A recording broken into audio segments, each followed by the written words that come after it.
You just said you didn't want to talk. No, I'm just kidding. You have a lot to talk about. It's a running joke. Whenever a producer says we have time, I tell them I don't want to talk to you guys. No talking. Because that's what you know about me. I don't like chatting.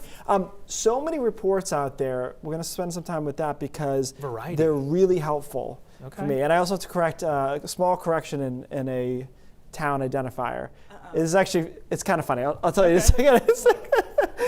Take a look. So I was just talking about Brownville, where they had some ice pictures. I said it was northeast of Skowhegan. Technically right, but it's really northeast of Dover-Foxcroft, because Skowhegan's here, Dover-Foxcroft. But one of the emails I got, and we both got a good laugh out of it, she said, no, Brownville is almost near New Hampshire, south of Freiburg. I was like, no, that's Brownfield. It's a fun state. There's a whole lot going on here. Anyways, this is where we're seeing the freezing rain accretion going on, and we are seeing some pictures. I'm getting some pictures, lampposts, cars that have been parked for a while that are already coated, and so they've got several more hours yet to go here with temperatures in the upper 20s, and that is the type of conditions where you do get freezing rain to accrete relatively quickly. To the north, we've been able to see it change over to snow, which is really more desirable, I think, than the freezing rain, and we have seen some patches of sleet as well. So it all has to do, just kind of localize what's going on, but we have a whole variety of winter weather out there.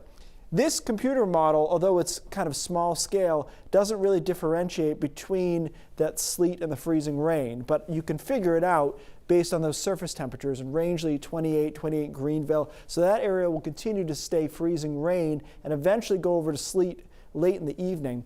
We'll get freezing rain all the way down to Lewiston and Augusta, but I don't think we see any real accumulation of the freezing rain there. It will just be a little drizzle and that's it. Along the coastline, it is just a chilly rain, temperatures in the upper 30s.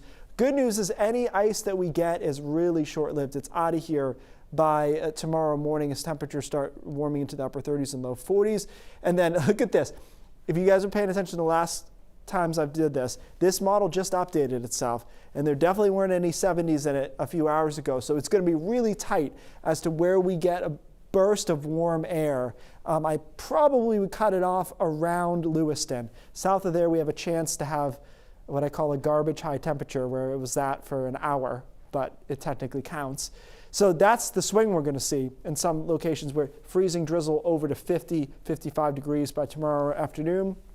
We clear out tomorrow night, and then we're in good shape on Friday and into the weekend. So this is the zone again for the ice accretion. Haven't got any reports of it being an issue on the road, but just something to be aware of late tonight. And then we get into a really nice pattern. The weekend is not particularly warm through the first half. It's only in the 40s on Saturday, but then in the 50s on Sunday. And we build into a pattern that I'm describing as so nice, I don't even think Maine can mess it up. We've got this huge ridge all the way across the east, and we're definitely getting the warmth Monday, Tuesday, Wednesday. The question is, can we hold the ridge all week?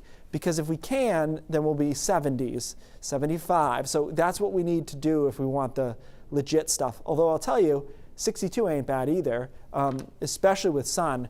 After our couple of showers tomorrow, we're probably going to be dry for about 1 week with that kind of weather. So a completely different feel. This week felt like it was a real battle between winter and spring, and I think spring starts pulling away. Actually, we'll feel it a little next week. I blame the fact that I packed most of the winter coats away the other day, and I was like, oh, okay, that's what happens. Right. I think like a puff, like an 850, all year I leave it in my jacket, in my closet. You just never know. Yeah, like it's just a cool night, I'm wearing it, yeah. That's fair. All right, Keith, thank you.